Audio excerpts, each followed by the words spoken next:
पारू या मालिकेच्या आजच्या भागामध्ये आपल्याला काय पाहायला मिळणार आहे तर ते आपण इकडेच पाहणार आहोत। वळूया आपल्या आजच्या भागाकडे।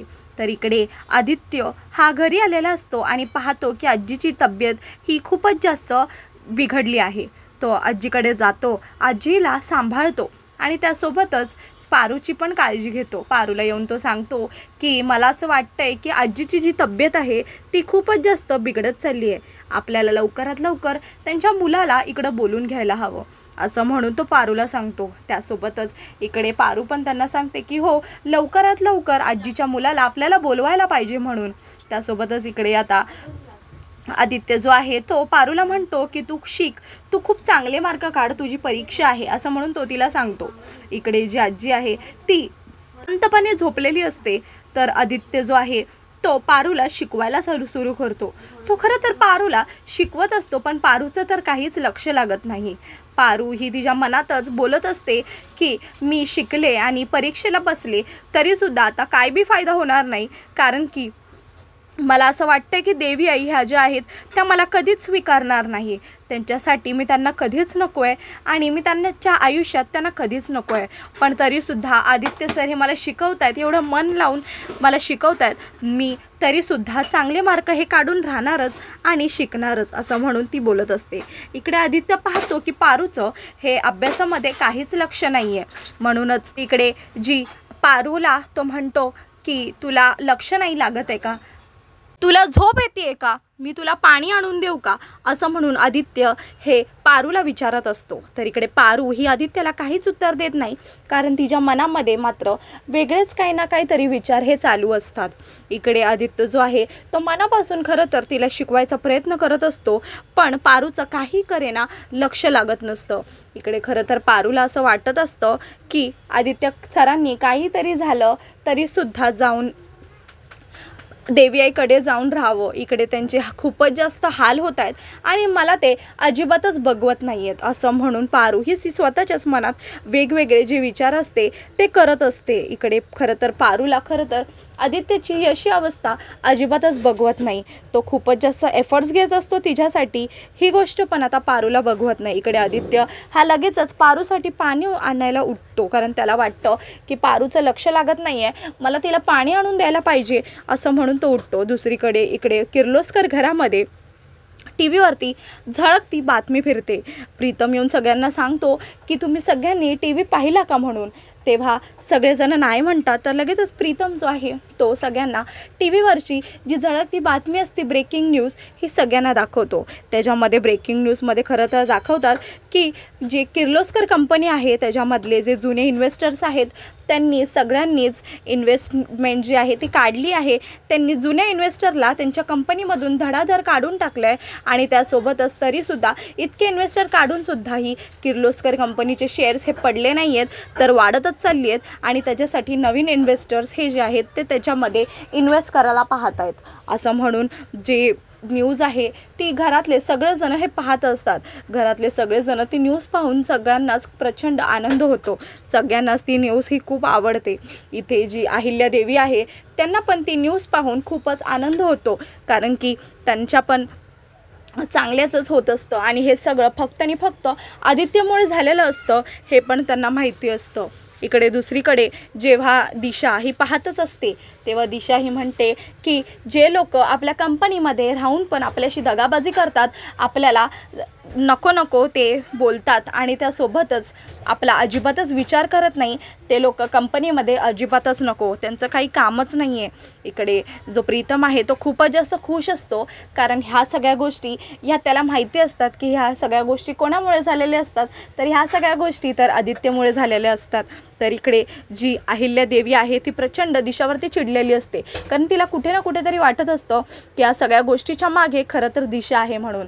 तर इकडे बाबा आणि त्यासोबतच अहिल्या देवी दोघे पण खुश असतात, कारण आता कंपनीचं आता खूपच चांगलं ग्रोथ होत असतं।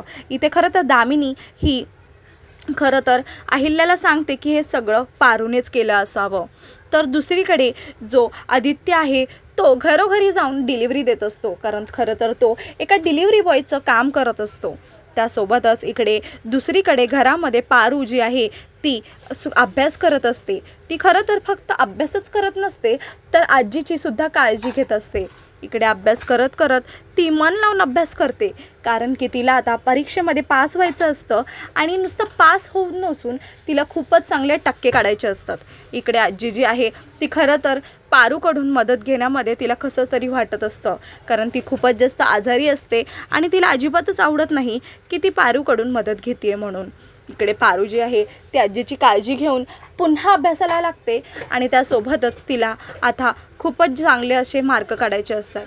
इकडे दुसरीकडे जेव्हा आदित्य हा वेगवेगळ्या ठिकाणी जाऊन त्याचे पार्सल देत असतो तेव्हाच तो एका ठिकाणी पोचतो जिथे त्याला आता पार्सल द्यायचं असतं. ते पार्सल खरं तर त्या सरांचं असतं, पण ते सर खरं तर मीटिंगमध्ये असतात.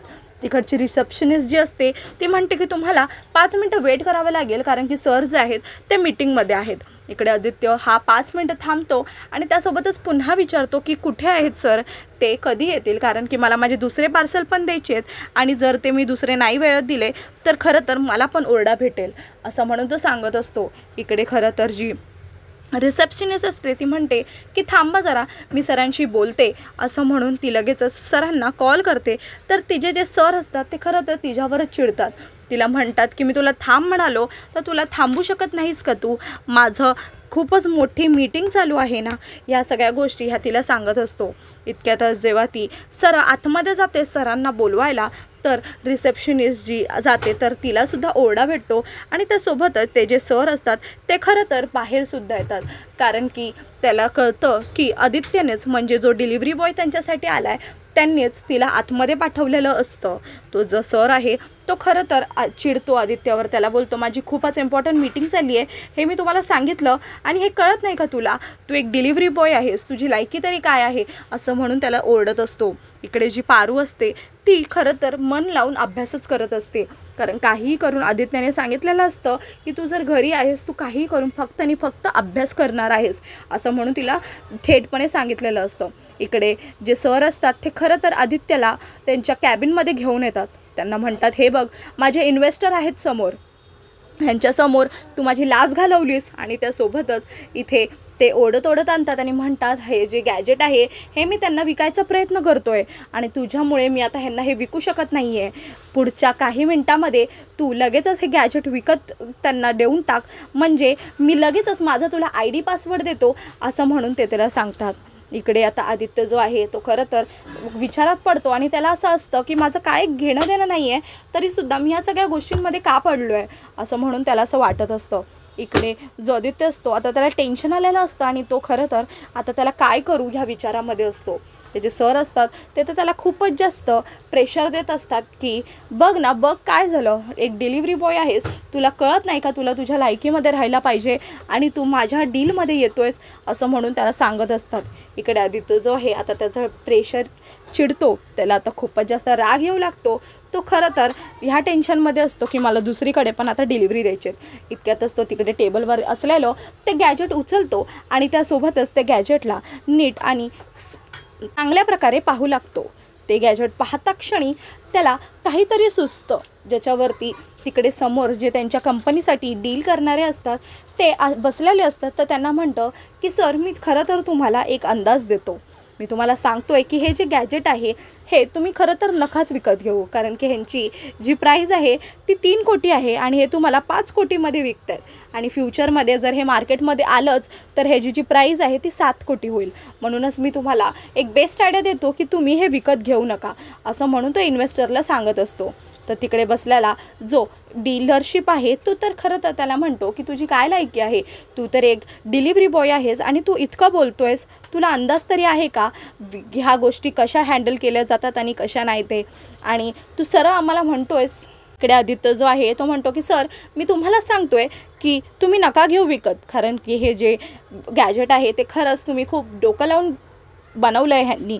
तर इकडे जे इन्व्हेस्टर असतात ते तर मात्र म्हणतात की जा आम्ही नाही विकत घेणार, असे जे गॅजेट असतात ते आम्हाला 1000 मार्केटमध्ये मिळतात आणि ह्याच्यापेक्षा कमी रेंजमध्ये मिळतात, असं म्हणून ते त्याला सांगत असतो. त्यासोबतच इकडे आदित्य त्यांना म्हणतो की सर तुम्ही कितीही शोधलं तरीसुद्धा हे गॅजेट जे आहे ते तुम्हाला मार्केटमध्ये नाहीच मिळणार, ही माझी खात्री आहे, असं म्हणून तो त्याला सांगत असतो.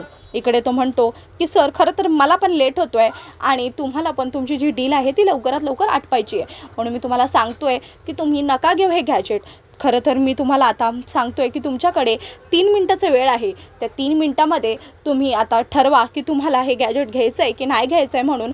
आणि जर तुम्ही 3 मिनटामध्ये जर हा डिसिजन नाही घेतला तर सरळ तो त्या सरांना म्हणतो की सर मग तुम्ही हे जे गॅजेट आहे ते ह्यांना नका विकू, असं म्हणून तो त्यांना सांगत असतो. इकडे आता जे इन्व्हेस्टर असतात ते तर खरंच आता टेन्शनमध्ये येतात, कारण त्यांना असं वाटतं की हा साधा एक डिलिव्हरी बॉय आहे आणि एवढं मोठं आश्वासन देतो आहे, म्हणजे नक्कीच त्याच्यामागे काही ना काहीतरी असेलच, पण खरं तर आता काय करायचं असं म्हणून ते त्याला सांगत असतात. इकडे आता जो आदित्य आहे त्यांनी खूपच चांगला असा डाव टाकलेला असतो. त्याला माहिती असतं की नेमकं बिझनेस काय आहे, म्हणून त्याला बिझनेसची पूर्ण जाणीव असते, कारण तो स्वतः एक किर्लोस्कर फॅमिलीचा असतो आणि पूर्ण बिझनेस हा खरं तर त्यांनी पण सांभाळलेला असतो, त्याला पूर्ण जाणीव असते. इकडे आता जो आदित्य आहे तो घडीचा टाईम हा त्यांना सांगायला लागतो की 2.5 मिनटं राहिली आहेत, 2 मिनटं राहिली आहेत, तुम्ही सांगा बरं की तुम्हाला घ्यायचं आहे की नाही घ्यायचं आहे म्हणून. त्यासोबतच इकडे जे आता इन्व्हेस्टर असतात ते खरं तर आता टेन्शनमध्ये येतात. त्यांना खरं तर विकत हे घ्यायचं नसतं, पण आदित्य हा त्यांना खूपच जास्त फोर्स करतो, कारण त्यांनी फोनमध्ये हा त्यांच्यासाठी टायमर लावलेला असतो. इकडे आदित्य हा त्यांना आता टायमर बघत बघत सांगत असतो की आता तुमच्यावरती आहे, तुम्हाला काय करायचं आहे हे लवकरात लवकर सांगा, म्हणजे आता मी पण मोकळा होईल, सर पण मोकळे होतील आणि तुम्ही पण मोकळे व्हाल म्हणून. तेव्हा इकडे जे सर असतात ते पण आता पाहत असतात की नेमका हा मुलगा काय जादू करतोय ते. तर इकडे जसे 3 मिनटं संपतात लगेचच त्या दोघांमधला एक इन्व्हेस्टर म्हणतो की डील डन, खरं तर मी घेतो आहे हे, आता बघूया की ह्याची फ्युचरमध्ये किती प्राईज वाढते. हे जसा ते इन्व्हेस्टर डील डन म्हणतात, समोर बसलेले सर हे शॉक होतात. त्यांना असं वाटतं की हा असा डिलिव्हरी बॉय आहे आणि त्यांनी ही डील जी आहे ती डन करून दाखवली, हे खरं तर खूप चमत्कारिक आहे, असं म्हणून तो खरं तर आता शॉक होतो. इथे आदित्य जो आहे तो म्हणतो की सर मी तुमची जी डील आहे ती तर आता डन करून दिलीच आहे, तुम्ही प्लीज मला तुमची आयडेंटिटी दाखवा, म्हणजे मला तुमचं पार्सल जे आहे ते मला तुमच्यापर्यंत पोचवलं आहे हे माझ्या कंपनीला सांगता येईल, असं म्हणून तो आयडेंटिटी कार्ड मागतो. असं म्हणून ते जे सर आहेत ते त्याला आयडेंटिटी कार्ड देतात आणि आदित्य म्हणतो तुमचं पार्सल हे मी बाहेर रिसेप्शनवर ठेवलं आहे, तुम्ही प्लीज तिकडून घ्या, असं म्हणून आदित्य जो आहे आता तो निघायला जातो. इतक्यातच जसा तो निघतो ते जे सर आहेत ते खरं तर आदित्याला थांबवतात. त्याला म्हणतात की तुझ्याकडे एवढा टॅलेंट आहे तर तू साधी ही डिलिव्हरीची नोकरी का करतोयस, माझ्याकडे असिस्टंटची नोकरी करशील का तू, असं म्हणून तो सांगतो. तेव्हा आदित्याला हे ऐकून खूपच छान वाटतं आणि आनंदी होतो की त्याला एक नवा असा जॉब मिळाला आहे, ते पण त्याच्यासाठी. तर इकडे आदित्य जो म्हणतो की सर आज मला खूप डिलिव्हरी आहेत त्या मला करावीच लागतील, मी हवं तर उद्यापासून जॉईनिंग करतो, असं म्हणून आदित्य जो आहे तो आता निघून जातो. इथे जे सर असतात ते तर मात्र त्याला बाहेरून मागून पाहतच राहतात, कारण की त्यांना असं वाटतं की इतका हुशार मुलगा आहे आणि साधं डिलिव्हरीचा जॉब करतोय, म्हणजे नक्कीच ह्याच्या मागे काही ना काहीतरी कारण आहे. आता हा माझ्या कंपनीमध्ये आहे म्हणजे नक्कीच खूपच मोठी गोष्ट आहे माझ्यासाठी. इकडे दुसरीकडे प्रिया जी असते ती अहिल्याच्या खोलीमध्ये आलेली असते. ती खरं तर विचारून आत येते, तर अहिल्यादेवी त्याला म्हणतात की तू अगं विचारून कशीपासून यायला लागलीस म्हणून.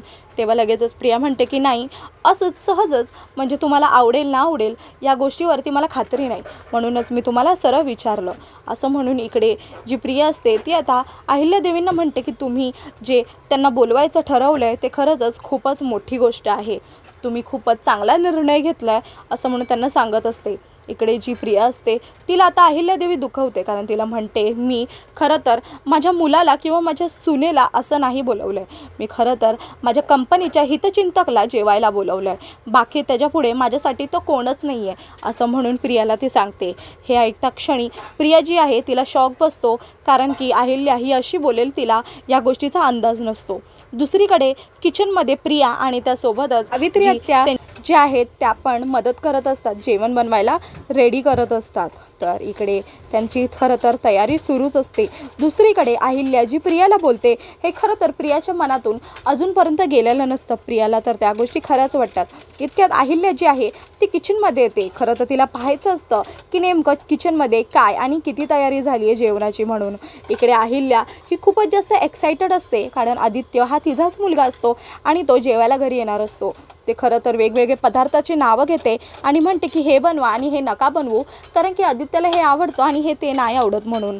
खरं तर त्याने इतक्या दिवसात काय खाल्लं असेल नसेल हे पण काय माहिती नाही, म्हणूनच आपण हे बनवूया ते नको बनवूया असं म्हणून तिच्या खूपच जास्त घाई गोष्टी चालू असतात. आणि लांबूनच म्हणजे बाहेरूनच किचनच्या बाहेरून दामिनी आणि त्यासोबतच दिशा पाहते की अहिल्या ही किती एक्सायटेड होती आहे, कारण आदित्य हा घरी येणार आहे. इकडे जी दिशा आहे ती तर दामिनीचे कान भरत असते. दुसरीकडे अहिल्यादेवी ही पण म्हणते की मी पण तुमची मदत करते, की नक्की काय करताय आणि काय नाही ते त्याच्यामध्ये माझी पण तुमची थोडीशी हेल्प होईल असं म्हणून ती सांगत असते. त्यासोबतच इकडे जी दिशा आहे ती खरं तर दामिनीचे कान म्हणते. दामिनी दिशाला म्हणते की आज ते लोक जेवायला येत आहेत, उद्या सरळ घरी येतील असं म्हणून ते सांगत असते. इकडे जी दिशा असते तिला तर आता दामिनी जे काय बोलते ते पचत नाही. तिला तर असं वाटतं की दामिनी ही जे काय म्हणते जर खरं झालं तर मात्र काय खरं नाही असं म्हणून ती आता स्वतःच्याच विचारामध्ये असते. लगेचच इकडे दिशा ही तिचे कान भरते. ती म्हणते की दामिनी आत्या, आता तुम्ही ह्याच्यावरती तुम्हीच काही ना काहीतरी करू शकता, कारण की ह्याच्यामध्ये तुम्हीच सरळ अहिल्यादेवींना जाऊन सांगा की आदित्य हा घरी येतोय ही गोष्ट मला पटलेली नाही म्हणून. असं जाऊन तुम्ही सरळ त्यांना सांगून टाका असं म्हणून जी दिशा आहे ती आता दामिनीला बोलायला लावते. इकडे जी दुसरीकडे पारू जी आहे ती खरं तर घरामध्ये असते. आदित्य हा धावत पळत घरामध्ये येतो आणि पारूला मिठी मारतो. इकडे दिशा लांबून पाहत असते, कारण की दामिनी ही सरळ आता किचनमध्ये गेलेली असते आणि सरळ जाऊन अहिल्यादेवीशी बोलणार असते. इकडे अहिल्यादेवी या किचनमध्ये थोडंसं काम करत असतात, तेव्हा लगेचच दामिनी समोर जाऊन उभी राहते. तर लगेचच अहिल्यादेवी विचारतात काय ग दामिनी, काय झालं म्हणून, काय काम होतं का तुझं. तर लगेचच इकडे जी दामिनी आहे ती म्हणत असते मी जे काय आदित्याला बोलवलं आहे मला पटलं नाही आहे. दुसरीकडे आदित्य हा खुश असतो, पारूला सांगत असतो की खरं तर मला एक नवी नोकरी लागली आहे म्हणून. हे ऐकून पारूला प्रचंड आनंद होतो. तिला खूपच जास्त खुशी होते आणि तो तिला पेढा भरवतो. इतक्यातच तिकडे प्रीतम येतो आणि म्हणतो की कसला आनंद साजरी होतोय.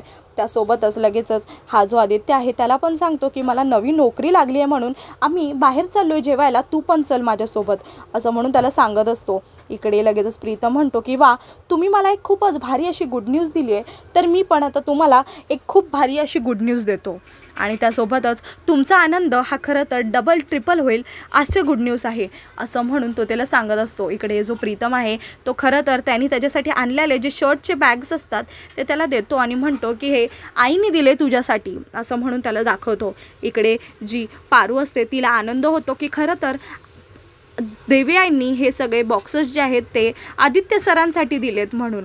तेव्हा इकडे जी पारू असते ती खरं तर आनंदात असते. इतक्यातच प्रीतम म्हणतो की खरं तर मी तुम्हाला हे सांगायला आलो आहे की आईंनी जे आहे आईंनी तुम्हाला आणि तुमच्या दोघांना पण घरी जेवायला बोलवलं आहे. आणि त्यासोबतच इकडे जसं त्यांना कळतं की आईंनी तुमच्या दोघांना जेवायला बोलवलं आहे हे ऐकून मात्र दोघे पण खुश होतात आणि त्यासोबतच दोघांना पण खूपच जास्त आनंद होतो. इकडे खरं तर प्रीतमने दिलेली न्यूज दोघांनाही आवडते आणि आजचा भाग हा इकडे संपून जातो.